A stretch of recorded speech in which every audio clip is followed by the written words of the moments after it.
Syrian boy Aylan Kurdi, his brother and their mother have been laid to rest in their hometown of Kobani.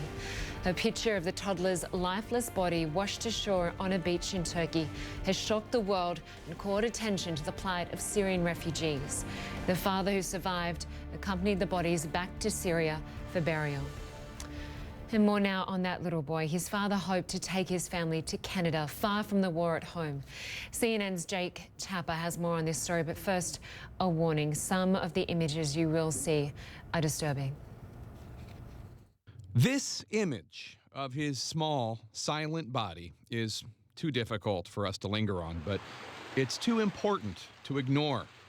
So here's another image, a better one, of the boy on the beach. Aylan Kurdi was a 2-year-old Syrian whose plight was anything but small and silent as he fled his war-torn country with his family. This is a human catastrophe. And some world leaders are only now finally addressing the human toll of this humanitarian crisis of those fleeing the region that has been a source of heartbreaking images for years. We need to ensure that people are treated correctly, with dignity, with the rights that are incumbent to them. Before he made headlines, Aylan Kurdi was traveling with his 4-year-old brother and his parents in a small dinghy from Turkey to Greece.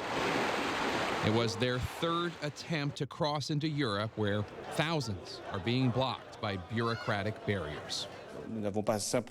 It's about making decisions, and those decisions must be made by the international community.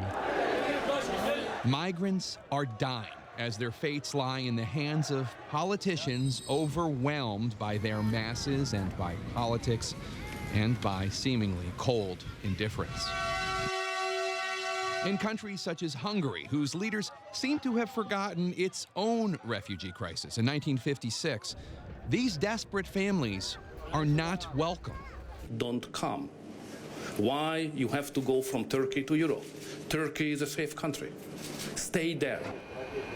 Alan's father, Abdullah, tells CNN that a smuggler manning their boat from Turkey to Greece abandoned them and swam to shore when waves got rough. After they capsized, Abdullah said, "I tried to reach for my wife and children. I was in the water for 20 minutes.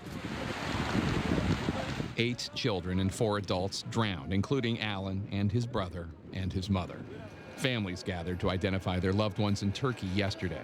Abdullah, the father, told CNN, "Everything I was dreaming of is gone." Abdullah's sister, who lives in Canada, had been sending him money to help his family flee to Europe. I shouldn't send you the money to go. She and her relatives knew the journey was risky. His wife told me, I'm so scared of the water. I don't know how to swim. But the danger is outweighed by desperation, and thousands will continue to seek refuge in safer lands, if only they can be accepted. I don't want any family to drown anymore. I don't want to see it. Jake Tapper, CNN, Washington.